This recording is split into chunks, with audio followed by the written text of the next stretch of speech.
Welcome to the Who, What, Why podcast. I'm your host, Jeff Schechtman. As we navigate the turbulent waters of another presidential election cycle, the power of misinformation looms larger than ever.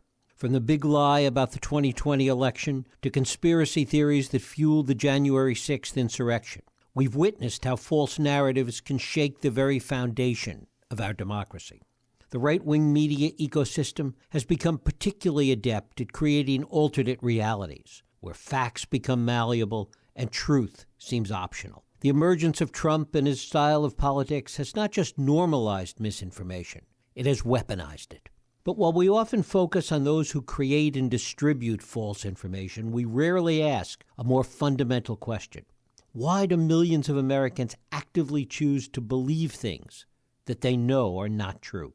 What drives otherwise rational people to embrace demonstrably false narratives about election fraud, COVID, or climate change? And how has our political identity, particularly on the right, become so fundamentally intertwined with rejecting established facts?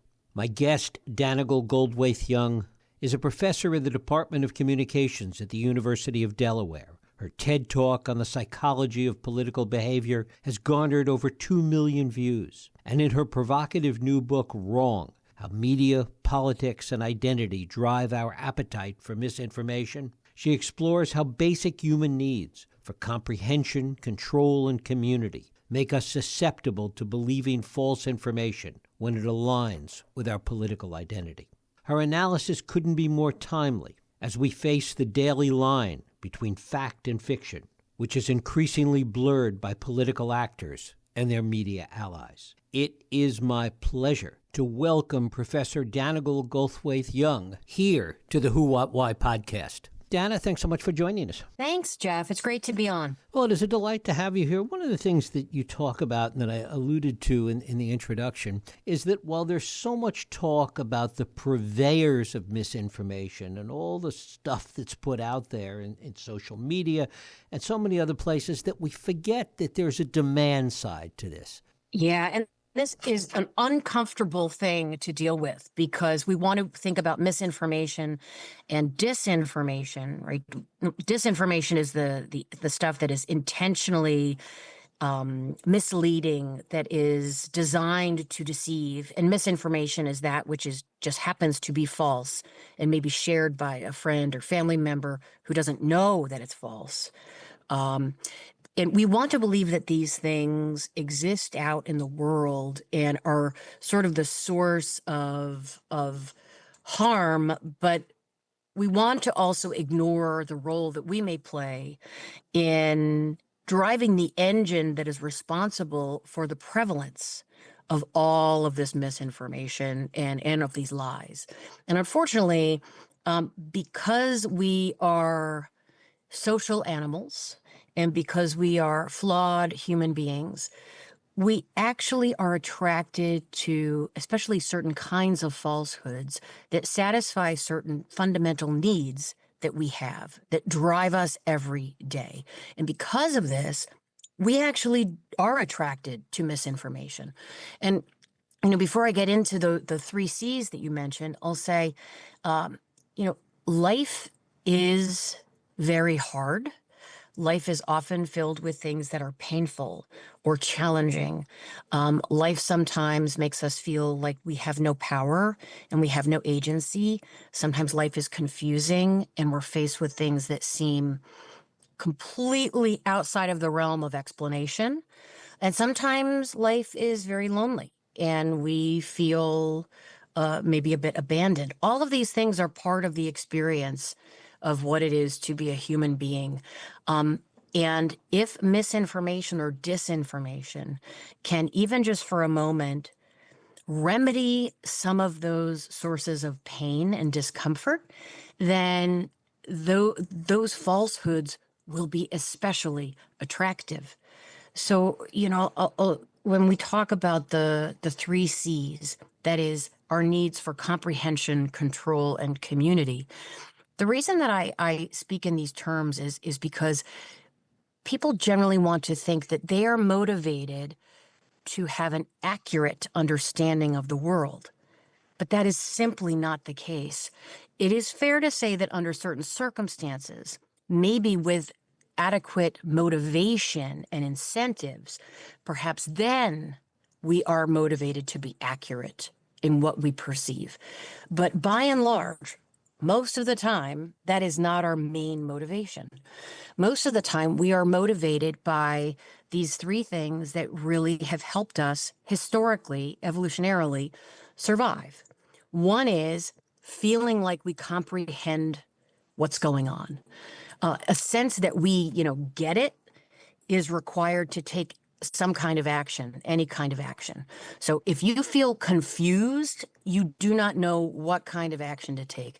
So we want to feel like we comprehend what's happening, especially in terms of causal elements like cause and effect, right? Next up is we want to feel that we have some power or control over our world. So that is simply, that's very, very natural. We want to feel like we have some agency. We don't want to feel like we're simply being acted upon all the time and that we don't have any say about how the world is going to work around us. And obviously that too is associated with just sort of historically, if you feel like you have agency, you feel like you have some control, that allows you to take action. That allows you to feel confident that you can take the steps necessary to perhaps reach a certain goal. And the final one is the most important, and that is our need for community. I often say, people hear the expression, we are social animals, like humans are social animals. And I joke, I used to think that that was just something that my teachers would say to my parents about me. Like, oh, Dana is a social animal, meaning I talk too much in class historically. But really, no, we all are. We all are social animals. We cannot survive alone. And that is simply because if left to our own devices, we can't capitalize on the wonderful talents and gifts and skills of the other people in our orbit who might be able to kind of fill in some of the blanks that we can't fill in. If it's tens of thousands of years ago and we're in a jungle somewhere and I don't know how to fish, but I do know how to make a fire. Well, I want to become, pretty close with a person who does know how to fish, but maybe doesn't know how to make a fire. And those kinds of relationships, especially in a group context, will aid in survival. Okay. So we survive in groups and human beings cannot survive alone. So community is really central. So if we're driven by these three C's, our needs for comprehension, control, and community, and those are the ways that we come to understand the world, then our need for accuracy really does take a back seat. And if misinformation and falsehoods and lies can make us feel like we understand what's going on and we have some kind of power and that we're part of a group, then we'd rather be wrong than right. We would rather be reassured than right, that the sense of the need for reassurance is what outweighs the need for accuracy, essentially. Correct. Talk a little bit about how identity plays into this and how we see ourselves in the broader social political context. There's a wonderful work from sociology and social psychology that came out, 50 years ago or more. Social identity theory. Henri Tajfel was trying to understand in the aftermath of World War II how it is that people behave in groups and why they behave that way. In particular, why is it that people will have a group identity that causes them to seemingly automatically judge out group members as lesser than or as hostile. So social identity theory suggests that we all have different identities, and I think of them as hats that we could wear, or perhaps better is different pairs of glasses that we can put on because they shape what we see. And when we're wearing these glasses of social identity, it's just a difference in what we're paying attention to and what's motivating us. So when I have activated my identity as somebody who is a college professor, that's really going to shape how I think about the world, my role in it, how I talk, right? I'm going to want to, perform my role as a good member of my team. I want to be a good exemplar. I want to be like a shining prototype of my team. And I'm like, oh, well, I'm going to think about who do I know, and not necessarily actual people, but maybe even fictional sort of combinations of like the best combination of traits that are exhibited by a college professor. Maybe it's about how they dress, how they speak, how they act, how they talk, what their values are, how they spend their free time. And if I have that pair of glasses on where I'm thinking of myself as a college professor, those things are going to shape everything from how I act and how I speak, even to what I see. And so, social identity, the reason that I talk about it so much in this book is because in politics in the United States, obviously, there's always been an awareness that we could put social identity into our models of understanding how people vote and how people behave politically. But for a very long time, there was a piece missing. And that was that, throughout the 1950s, 60s, 70s, and 80s, especially in the 50s and 60s, we still had political parties that were really mixed in terms of some of the more fundamental aspects of identity that people think of as social identity. So, yeah, we had Republicans, we had Democrats, but within each of those parties, there were people from a lot of different racial and ethnic groups. There were people from different religions who practiced different faiths and did not. There are people who lived in different parts of the country. There wasn't a huge intercorrelation between all of these aspects of identity and political party identification. But with the sort of racial realignment of our political parties that happened sort of, after Jim Crow and after Black Americans migrated north and west to cities, there was really a push for the Democratic Party to become the party of civil rights. And some of the things that happened as a result of that were that the Democratic Party became more racially and ethnically diverse, and the Republican Party became more internally homogenous along the lines of race, so with a greater proportion of white Americans. And then as we head into like the 70s and 80s, we also see that there's a religious sorting happening as well, with the Republican Party becoming more devout Christian, religious, and evangelical Christian in particular. Democratic Party becomes more secular and more agnostic overall.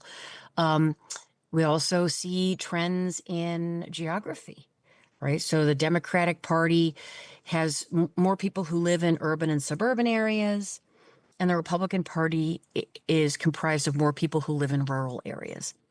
Now, all of this means that our politics become correlated with all of these really primal aspects of social identity, right? So if you are Republican, now statistically, overwhelmingly, it is likely that you are, white, culturally conservative, maybe live in a rural area, and are evangelical Christian. And, on the other side, if you're a Democrat, it's statistically more likely that you are a racial or ethnic minority. Perhaps you're secular or agnostic and live in the suburbs or an urban area and are culturally liberal. And when these things hold together like a package like this, they become very easily activated. If you check a lot of boxes of your team, that means that you are really in tight alignment with that kind of political identity. You're going to be readily activated. You're going to react more emotionally to identity threat. You're going to be more readily mobilized, especially by messages that activate your identity threat. And so the case that I make in the book is that, part of social identity, part of what's happening with the story of social identity in the United States is that you have a Republican Party that, because of its internal homogeneity, ends up being really strongly emotionally activated through identity threat. Why is this so much worse now in terms of the amount of misinformation that is out there, given that there is this evolutionary psychology that is at the core of this? One would think that these things would have been with us in at least an equal degree for a long time, but it seems to be far more prevalent now. Well, part of that is because of this political and cultural shift that we have experienced. So obviously social identity has always been playing a role, always. But, what I think is interesting in studying politics and media and culture is the sort of interaction between these different features, right? And we have this political environment that has resulted in political parties that are quite distinct in these ways. And we also, at the same time, have watched the evolution of a media environment, which is hyper fragmented, where there is no more giant mass audience, where it really is about, finding these niche, homogenous little audiences that you can best target with advertisements, right? To make money. And those things work really, really well together. The sort of political separation of different types of people and a media environment predicated on the separation of different types of people, like it seems like a match made in heaven. In many ways, it has very much become like a religion. It's interesting because, some of the way that we think about political identity, I would say about 20 years ago when folks started thinking about some of these dynamics and political identity, political beliefs becoming an identity more than just a belief set, it really was based on this analogy of religion, because it was clear that when people call themselves Catholic, right, it's an identity. It represents a whole way of life and a series of customs, not just in church, largely outside of the church, right? I have a lot of friends who are Catholic who say, or they grew up Catholic, and they joke about Catholic guilt and things like that. There are aspects of that identity and those practices that are only tangentially related to the faith itself. And what I think is interesting is when people start talking about political identity, it's that same kind of thing. You lead with the identity, and maybe you pick and choose which of the issue positions you hold, but the identity is what it is. So just like you might have folks who are Catholic who say, yeah, I'm Catholic, but, I consider myself pro-choice. They do that sort of a la carte thing, right? Where they like, I identify as this thing, but I don't follow all of the customs. I don't follow all of the doctrine. Okay. We're witnessing folks who are orienting towards politics in that same kind of way. I identify as a Democrat. I don't have exactly the same issue positions on everything. But that's just how I identify. The other analogy to that, to take it a step further, is the degree to which information sometimes, even though there's the sense that it may not be accurate, that information or misinformation is based on faith. Yeah, and interestingly, whether or not we choose to believe something, or whether or not we perceive something as true, it's funny that you actually say that, Jeff, because when people orient to truth through faith and intuition, as opposed to needing empirical evidence and data, some of our work shows that people who say that they orient to the world based on sort of intuition and their gut, they are statistically more likely to be wrong than people who say that they orient to truth through evidence and data. Which makes a lot of sense, actually, because your intuition and your gut and what you have faith in, these are not things that are going to drive you to challenge your belief systems. These are not things that are going to invite you to update your beliefs in light of new information. Intuition, gut, and faith are going to tell you that whatever you've been thinking is the right way to think, and whatever you value is what should drive what is true. All of that is accelerated by the fact that a lot of threats are out there, legitimate threats, and a lot of threats are amped up by politicians, by demagogues, what have you, which immediately creates the need to find someone to blame and to find a set of values to hang on to. Yeah, I would agree. I think you also have to factor in how that sense of threat, particularly threat to one's social identity, threat from the out group, right? So if you're a liberal, the threat is from Republicans, these anti-democratic forces, conservative media, right? And if you are on the right, the threat is from liberal media and Democrats and the far left, and or maybe the threat of illegal immigrants, right? Or sexual minorities. And whereas on the left, you might see the threat as, you might see evangelical Christians as a threat. You might see folks, operating way farther out there. You would say, white Christian nationalists are a threat. These social identity-based threats are really wild to look at in terms of their communication dynamics. Because when we respond to identity threat, if we experience some identity threat, first of all, our own social identity as a member of our own team is immediately activated.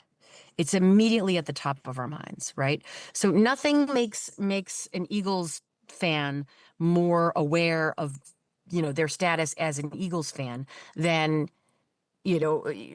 being in a game against like the Dallas Cowboys, for example. So once you have that threat, then you're like, oh yeah, I'm a fan of this team. This is my team. So that's number one. And number two is the presence of that social identity threat not only activates our group identity, but immediately causes a feeling of arousal and anger aimed at the outgroup, right? And notice a lot of outgroup threat, it's not necessarily about fear. Fear is an emotion that is a flight emotion, not a fight emotion. So a lot of this outgroup threat is framed in messages in ways that are designed to elicit anger. And once we have that activated, we will take action. The outgroup threat is a huge mobilizer of action. So when I'm telling folks about, how they might remedy some of these processes in their own lives, I often refer to that feeling, that rush of cortisol that you feel when you're online and your social identity threat is activated. You see something, you feel that sense of moral outrage, right? And you may not even, you don't even think, you just immediately might think you're going to like that thing or share it online or share it with a family member or share it with a friend or share it with all your followers. What if you just fight back against that urge? Because number one, recognizing that anger is so readily exploitable can cause you to maybe take a beat and then think, who is trying to make me mad? And what do they have to gain from my anger? And usually what they have to gain is you doing something. So whether that is clicking or liking or sharing, I often frame this in terms of some of the affordances and incentives of social media. The social media algorithms really want you to react in these ways because without your active participation and engagement, they cannot collect all of those micro level pieces of data that they need to target you with advertising. So there are reasons why this kind of outrage-oriented content is so prevalent online. It's because these algorithms need our responses to be able to know who we are and what drives us so that then companies can better target us with ads to like buy soda or whatever. Talk about why you think COVID, the lockdown, the pandemic, made all of this so much worse. Several mechanisms are at play. Number one, when we are under conditions of uncertainty, we are not excellent at thinking rationally and carefully. Conditions of uncertainty incentivize our sort of psychophysiological systems to respond as quickly as possible, in the interest of our own survival. We do not like uncertainty. What we want is certainty, predictability, and closure, right? And some of us want these things more than others. So under those situations of uncertainty, we're going to tend to make decisions very quickly. We're going to tend to jump to conclusions. We will tend to form judgments, maybe without all the requisite information that we need. So that is one piece of that puzzle. Another piece of the puzzle is that during COVID, we were all stuck at home, isolated from the social world. And even if we were stuck at home with like a partner or kids, it still does not satisfy that same real social dimension of the human experience that we're used to. So a lot of folks, filled that void by going online. And that could do two things. One, that could render people more opportunities to be exposed to mis and disinformation. That's one. But number two, a lot of these folks were seeking that sort of feeling of community and solidarity that maybe they used to get when they would go bowling and go to church or go to the bar or, go out with friends. And we weren't able to do that. So they would enter these spaces online where they might be able to develop some of those feelings. And those needs, that social need is quite reasonable. The problem is that we found that when folks would enter spaces online, a lot of times those spaces have been created by bad actors, right? Like the Stop the Steal movement, or maybe they were created by people who had genuine curiosity, but those spaces have been taken over by like-minded people who simply share mis and disinformation regularly. But what ends up happening in those spaces is that they consistently activate a whole different social identity outside of, here I am as a member of my neighborhood, outside of, oh, here I am, I'm a parent at my local school, outside of, oh, here I am a member of this congregation. Instead, it's, I am a member of this group. And in this group, these are the things that we celebrate. This is the way we think. These are the behaviors we reward. And I think, that sort of interaction of uncertainty, a real ambiguous threat, a lack of information forthcoming from government, in part because we did not have adequate information from the Chinese government about the origins of COVID. That, on top of our, politically polarized world, declining trust in medicine, science, and other institutions, it really created this perfect storm for people to start to join communities that were themselves rooted in falsehoods that then became very tied to their identity. Given how atomized we've become, given the 24/7 media landscape we live in with social media and all the things that you've touched on, and given the way this has been taken advantage of at this point by leaders, how do you see a way to turn that clock back, to put the genie back in the proverbial bottle, even a little bit? I don't know that we can put the genie back in the bottle. I think that well, to switch metaphors, that ship has sailed. That genie has flown off on a carpet or something. But what we can do is we can't turn back time, but we can reclaim agency at the individual level. Part of that is about changing why and how we engage with media. So thinking about what kind of content and programming in the televisual environment is helpful to democracy or not. And if it is content that's about right versus left, left versus right, and simplifies things into this bifurcated world, is that kind of content really useful? Is it meaningful? Is it informative? As opposed to policy and issue-oriented content that gets us to move beyond this sort of right versus left. I don't know, this oversimplified right versus left battle. That's one piece of it. I would say also let me just say, to be clear on that last point, when it comes to the role of Donald Trump and Make America Great Again elites, really dismantling some of the norms and processes and institutions of democracy, I do think journalists have a need to call those things out, but it's very, very crucial that journalists do not speak of Republican elites and Republican voters as one monolith, because they're very different. They have very different goals, and they have very different reasons for what they're doing and how they're behaving.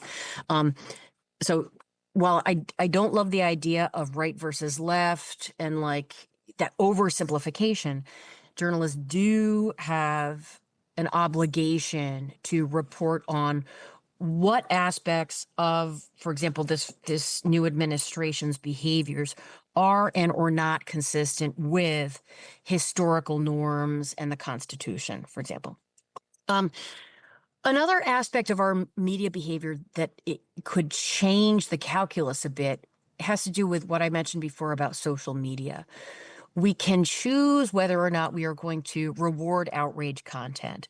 We can choose whether or not we are going to share or comment on stories that make us feel angry. And my suggestion would be to just take a beat and walk away, because without the added fuel of user engagement, those things wither and die on the vine, and it quiets down, right? The other piece is that there's evidence that when we enter these social media spaces, we feel a pressure to perform.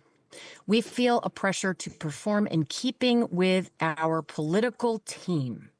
So perhaps that means we're going to be a little more vocal in these spaces than we would in real life. We're going to want to put our flag in the sand and say, look, here I am. I'm a good member of our team.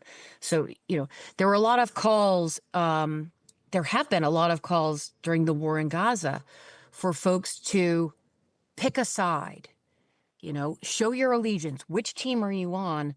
And I would just say, if folks are really thinking hard and looking at information about what is a very complex, historically complex situation, do you really want them weighing in quickly because you want them to prove they're a good member of your team?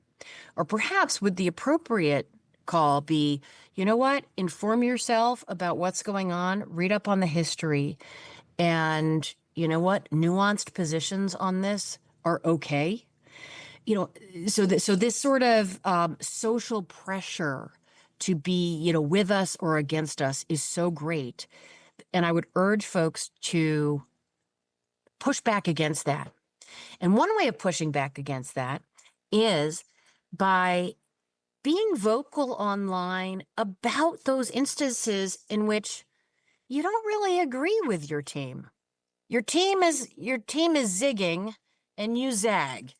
And you're like, you know what? I know that this is going to put me on the outs with my team, but I'm going to be honest about where I stand here.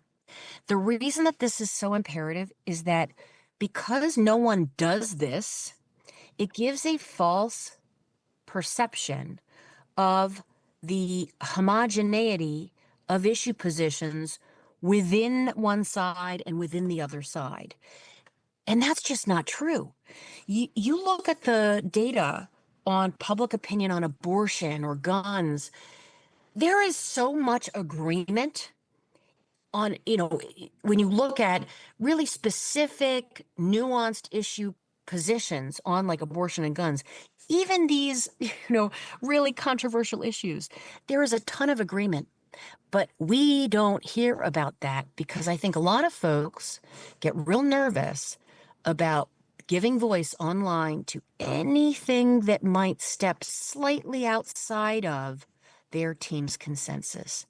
So if we, become more comfortable throwing a wrench in the works a little bit and being like, look, here's the truth. Here's where I stand. I get it. I get why you all feel this way, but here's why I hesitate on this one piece. Those kinds of nuanced messages will necessarily complicate this false bifurcation that we have created over the last 10 years. Also, there's a need to find, and sometimes this happens because of external circumstances, but to find a need for a larger commonality. And I think back to immediately after 9/11 and the way people came together because there was a larger enemy and a larger community became formed for that. It dissipated very quickly, but it showed the power of that larger eventuality. Yeah, and there has been some work from some colleagues of mine in political science looking at, ways of tapping into alternate social identities such that, your status as a partisan becomes secondary to your status on some other team. And one example is that they've looked at maybe priming people's status as an American, right? That's kind of goes along with that concept of country over party, right? So if you prime people's sense that they're American, their national identity, that can reduce some of these sort of harmful effects of a really salient partisan identity. So that's a good thing. However, I get a little nervous about that because also, if we're living in a global context, do we want to replace a partisan identity with a national identity when sometimes nationalization has some negative repercussions as well? What I'm interested in is going in the other direction. Instead of going bigger, going smaller.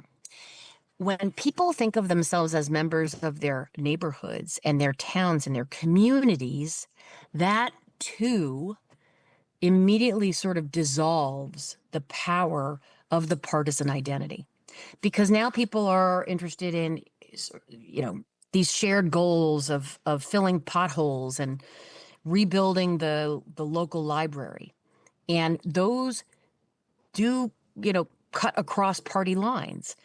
And there is evidence that can be really wonderful for reducing some of these out-group hostilities that are associated with partisanship. And finally, just talk about the way these things feed on themselves, because once you get into these partisan cycles, the cycle essentially that we're in now, it's very hard to disengage from that. Yeah, well, it's hard as individuals to disengage from it because there's a sense that, in order to be a good member of your team, you need to keep abreast of what's going on. You need to keep your finger on the pulse and you need to always be outraged. And, I'm seeing this online now in the wake of the November election.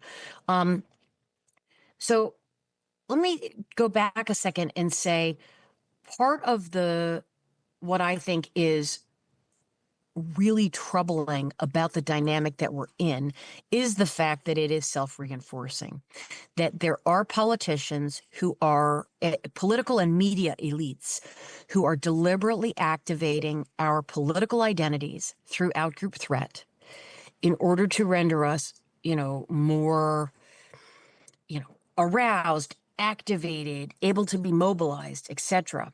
And in so doing, they also model for us what it means to be a good member of our team. A lot of times in a way that's especially extreme, like highlighting and celebrating extreme examples of our team membership. And as we do this, they're also modeling what it means for good members of our team to comprehend the world, have control over it, and have community within it. So they're kind of illustrating for us, this is how people like us comprehend the world. This is how people like us control things. And this is how people like us enact and celebrate community. And because especially of the ways that these political entities can take advantage of the really conveniently compatible media economics that we have, whether it's social media or television media, journalism, partisan cable news, there is such a synergy because these political actors know that these activations of outgroup threat are the ones that are going to go viral online. They're the ones that are going to make the news. They're the ones that are going to attract the most attention. And so they're incentivized to do that. And then all of these media organizations are incentivized to cover them. What I think of as the great disruptor in all of this is us, people, because all of these behaviors of political elites, of media institutions, social media platforms, they are all based on predicting what we are going to do, how we're going to react, what's going to move us, what's going to make us mad, what's going to make us buy things, what's going to make us pay attention. And guess what? We do have agency. And as a social scientist who studies patterns in human behavior, the reality is humans are predictable. We do behave in ways where you can predict the probability of what people are going to do, but you cannot predict for sure what people are going to do because we have free will. And at any moment in time, we can push back against these incentive structures in meaningful ways that can really stop this recursive machinery from operating at all. Professor Danica Goldwait-Young, her book is Wrong: How Media, Politics, and Identity Drive Our Appetite for Misinformation. Dana, I thank you so much for spending time with us. Thank you so much for having me, Jeff. This was fun. Thank you. And thank you for listening and joining us here on the Who, What, Why podcast. I hope you join us next week for another Who, What, Why podcast. I'm Jeff Sheckman. If you like this podcast, please feel free to share and help others find it by rating and reviewing it on iTunes. You can also support this podcast and all the work we do by going to whowhatwhy.org/donate.